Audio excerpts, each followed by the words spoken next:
Welcome to the Education Marketing Leader podcast with Chris Raposo. If you're looking to dive into the latest industry insights, draw inspiration from education success stories, or just want to sharpen your marketing skills, you're in the right place. Here, we bring you a diverse range of voices from experts and leaders in the field, offering you a unique blend of professional development and practical strategies.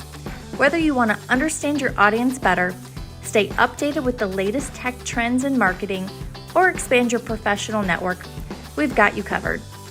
So while you're driving on your morning commute or winding down after a busy day, let's explore the dynamic world of education marketing together.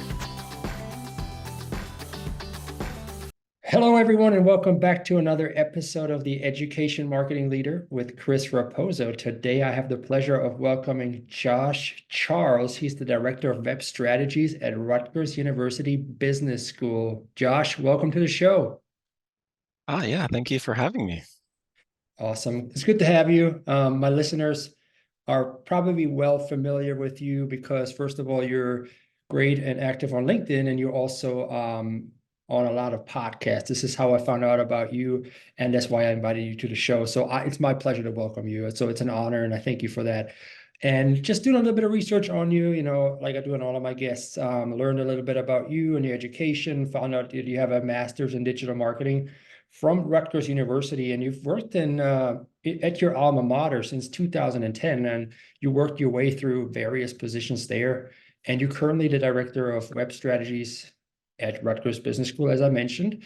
And you're also a board member of High Ed Web, which my company, Hannon Hill, supports as well during their annual conference. But let's talk about you, a little bit of background about you and why you chose to dedicate your career to the higher ed industry.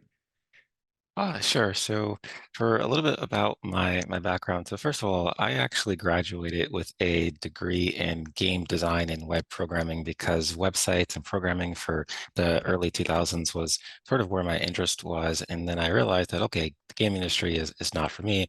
So I found and stumbled upon Rutgers, and through, I believe it was 3 promotions over the last many years, eventually I was like, okay, well, marketing seems like a fun thing to do, and I like education. I like the idea of people learning and not just bettering themselves, but bettering the people around them, whether that is family, coworkers, and things like that. So for me, it felt like a natural transition to go from web programming way back then to marketing, and then that leveled up to web strategy, governance, leadership, a lot of fun things, and that led me to where I am now with a master's degree in digital marketing, as well as being a huge fan of High Ed Web and also a board member and currently vice president of the association. Oh, wonderful, wonderful. I know you're going to be in Albuquerque, is it New Mexico this year? Yes, September.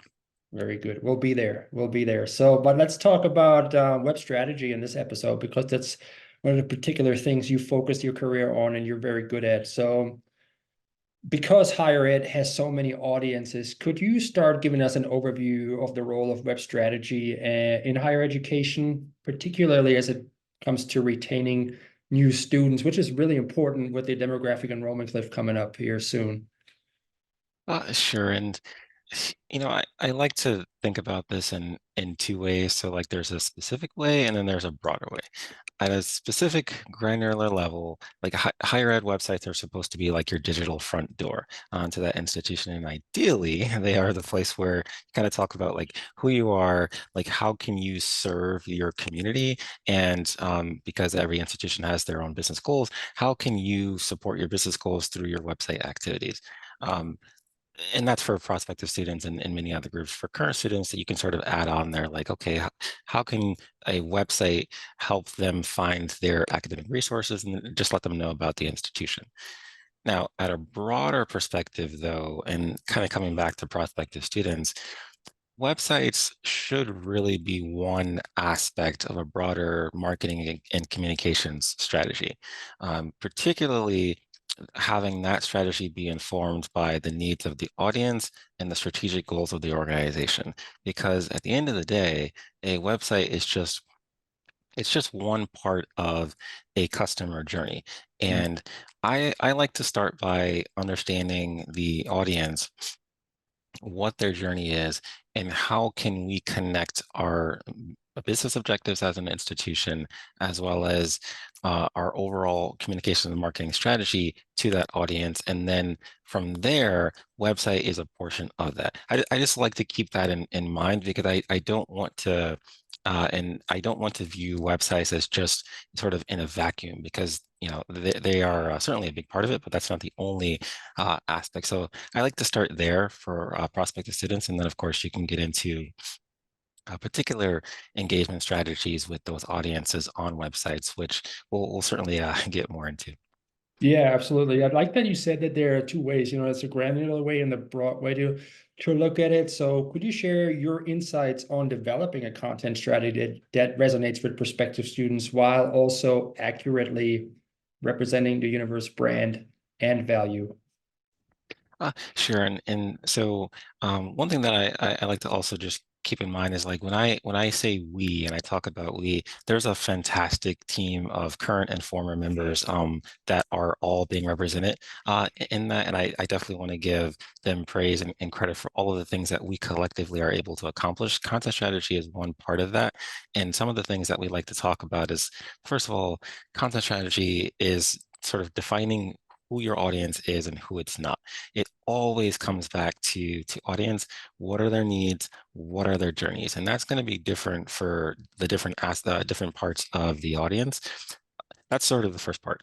The second part is understanding our own brand, our values, our tone, voice, what's unique and special about us. Just having a real good understanding of what that is. That may require some market research and brand studies and things like that from external partners. However it ends up working out, it's important to have a good sort of grounding about who we are and what is particularly special about us, because our students, for example, is one aspect of what's unique about us. No one else has our students. It's not just about our outcomes and other things that Rutgers may be known for. Maybe something that's talked about a little bit less is that students are also part of what makes the community and the culture at the institution unique. So start by defining the audience, who they are not, what their journey is, understand our own brand, our voice, our values, what's unique about us, and then understand what touch points along that customer journey we can connect what makes us special too. So that might mean thinking about, okay, if a student starts us on social media, how can we engage them there? Once they get to the website, how are we doing that engagement? If they fill out a form, which is ultimately one of the ideas, and they come into our CRM and our marketing automation platform, how can we continue to create opportunities to engage via tools like personalization with emails and segments and things like that, in order to get them to take some sort of action, ultimately leading up to either a conversation with an admissions representative, filling out an application, things like that. So again, like, content strategy to me is like all about the journey, who we are, and then sort of connecting those two along the touch points of that journey. Let's talk about content here because you address that too, where people, how you communicate to them on social media and then bring them to the website and how you communicate to them on the website. What sort of content types have you found to be most effective in engaging prospective students, and how should universities approach the content creation part? Uh, yeah, so this one is interesting, and I have very fortunate to be able to connect with higher ed professionals across the country via High Ed Web or AMA and other groups. One of the things that I think stands out to me is that something that might work well for the business school is a little different than engineering students or law students, just like undergrad students are a little bit different than grad. I think when it comes to content creation, and the content that is particularly resonating, we found that it's content that speaks to the emotions, like, what is the experience? How can I see myself here? Do I belong here? Sort of trying to answer those questions. That's sort of A.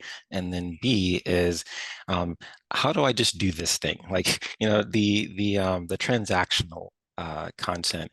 I want to know how I can contact someone. What's the quickest, fastest, easiest way to do that? And do we have content that speaks to that so that they can find what they need to do, take an action, and get out of their way? Like, so the emotional side, the transactional side.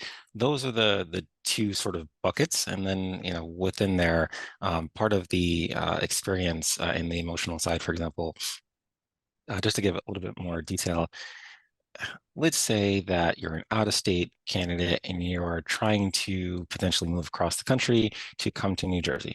So besides Bruce Springsteen in The Sopranos, or Eminem filming music videos, or Batman movies being filmed, all happen in New Jersey.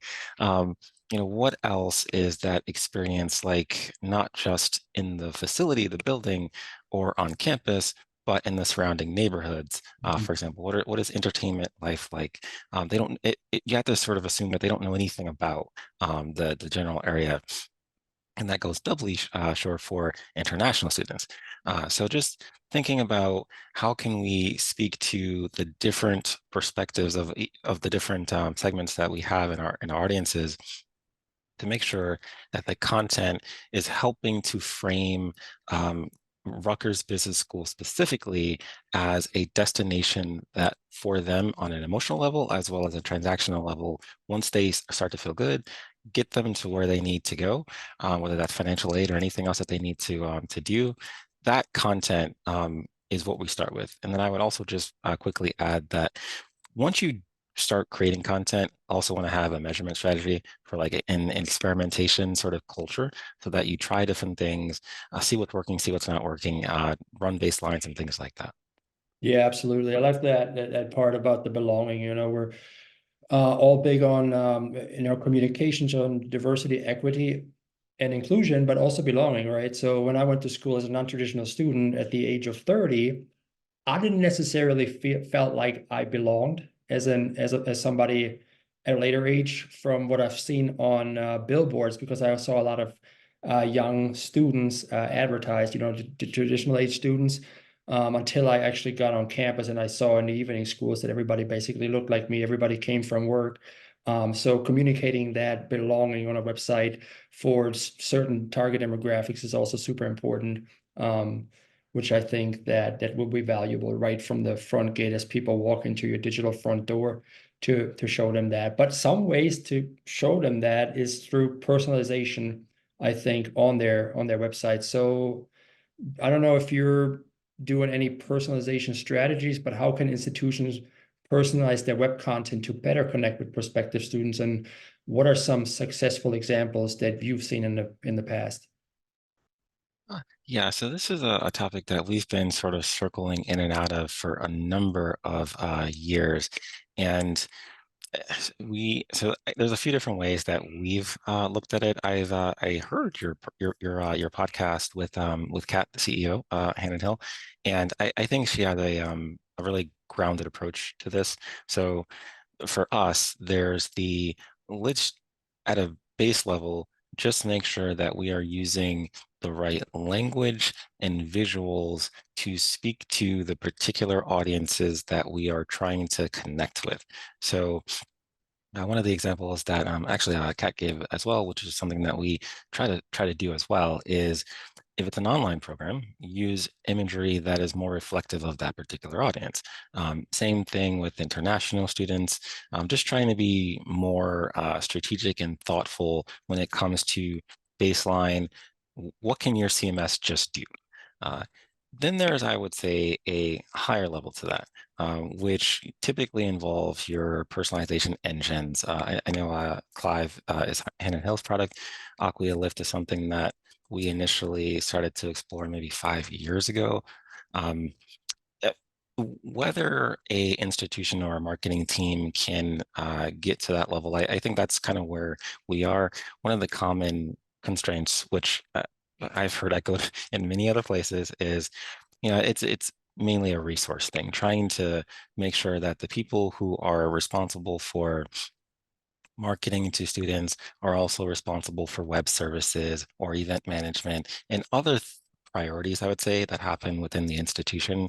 And whatever time is left, it goes to something else. So we haven't quite gotten there. But even if you don't have that level of technology, I think having at least a thoughtful strategy for how you might pursue that, so you can be able to say, this is where we are, this is where we could go, if we address A, B, and C, I think if we sort of start there, it's at least a pathway to that if the resources issue is addressed. But again, at a very base level, can we just make sure we're using the right language and images and videos and all of those things that are particularly helpful to engage the audiences that we know we have, to which there are many across our web pages. If we can do that, then that's a start. And if you go beyond the website, again, to CRMs and email marketing platforms and things like that, most of the platforms out there already have personalization techniques embedded in them. We can do well there,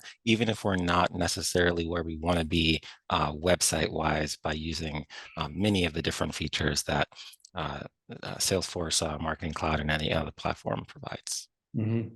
Yeah, I'm going to share a quick example there of why it's so important to personalize and also segment your audience. So we're currently working towards putting on our annual user conference, a Cascade user conference, right? And I have I posted a blog about Meet the Workshop speakers, specifically for technical users. But me being a little bit greedy, I just do one email and put it into a master audience and just blasted it to 5,000 people who the majority of them are probably strategic and they don't really care about the workshops. From that email, I got like 30 unsubscribes. I was like, oh my goodness, I better start segmenting the audience, right? So a couple of days later, I sent another email, but only to the technical folks, and hardly any unsubscribes and a lot of ticket sales through that. You know, it's just the example there that personalization does really work, and you don't want to throw in the whole kitchen sink there. But you talked about some of the images. It's important to have the right images, the right language. Let's talk about the design of a higher ed website. You know, what design elements do you believe are essential for higher ed websites to effectively engage prospective students if you don't have a personalization tool that tailors the content for you? Yeah, and so one of the things that I've had the privilege of seeing over the many years is that I think in 2024, while web design itself is continuously evolving, it's fairly mature at this point. Like we're not getting wholesale revolutions of design anymore. So instead of trying to jump too far ahead of that curve, I like to keep it grounded. Like the website needs to be visual. It has to be visual, and it has to be authentic, particularly for younger audiences. Like I think that is a huge component of what should be any higher ed website going forward, unless it's something where it's a website specifically designed for faculty research or other topics that may be a little bit outside of the main scope of prospective students. Okay, there's arguments to be made about that, but I think your main school website should be highly visual and authentic to the audiences that we're trying to cater for. That's one thing. Second thing is a search bar or some search functionality that actually works, that is good at finding the right information and interpreting what folks are trying to search for, even if they don't necessarily spell or use the right keywords and all that stuff. Has to be able to work effectively and anticipate what the user is looking for. And then once it finds that content, be able to highlight what hopefully the user is looking for. So search is still very important, and that's not going to go away. Related to that, I would also add in the navigation. Website navigation has to be simple, intuitive. It has to function. It has to be able to highlight the main sort of buckets that represent the institution or whatever that particular website is, and make it as easy as possible for that user to get there on desktop, tablet, mobile, whatever device they're using. It has to be good now, and it has to be great in 2024. A few other things that come to mind, even when you get outside of search and visuals and menu navigations, it should be very clear to the audience, the user, what is being asked of them.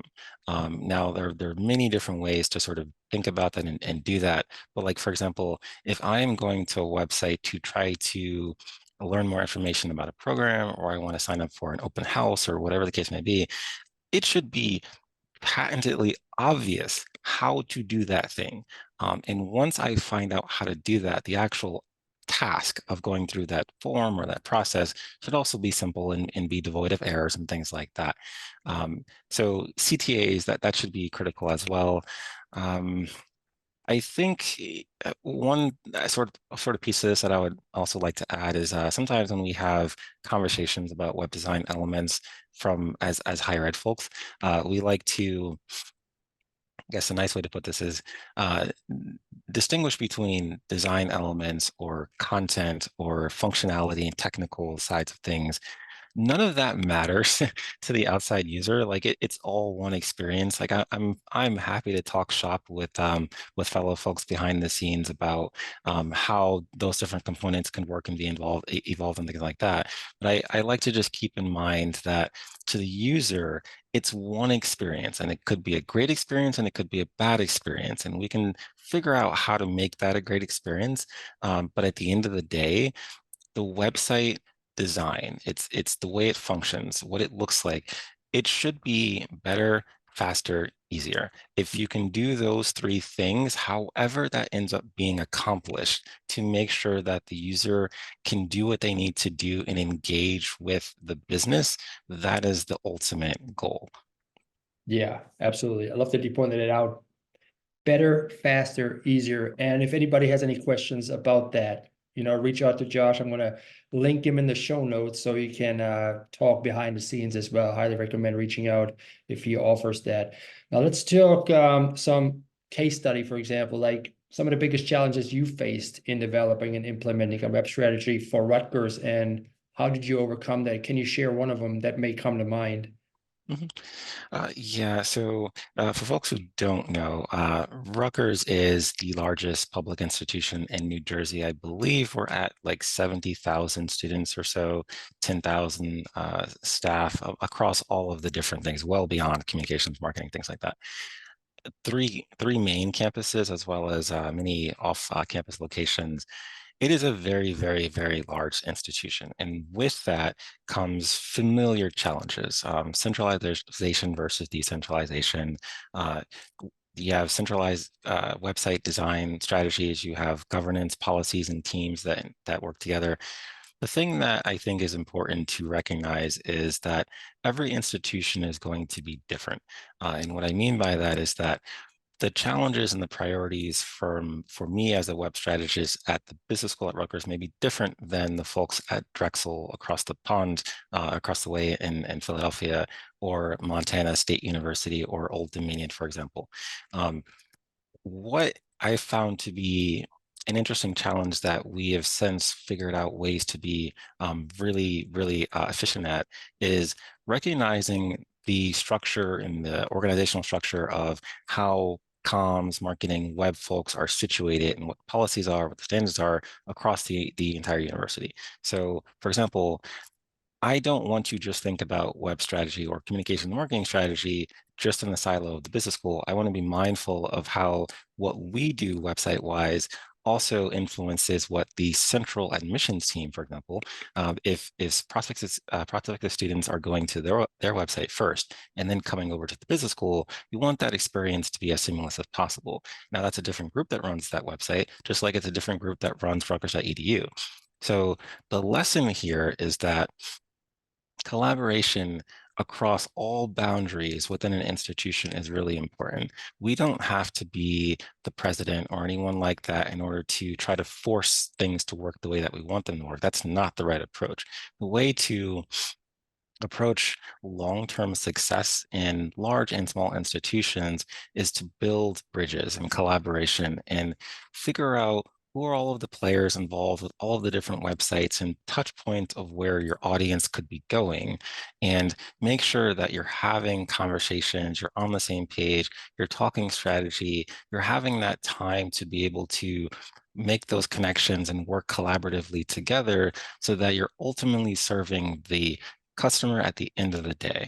And again, you can imagine that can be quite a challenge with the size of the Rutgers University, but we have fantastic conversations now with web leads at different schools, at the campus level, IT leads, and all of that ultimately serves web governance, it serves accessibility, which is also hugely important to websites, brand, which is a big conversation right now as we are slightly revamping the Rutgers brand.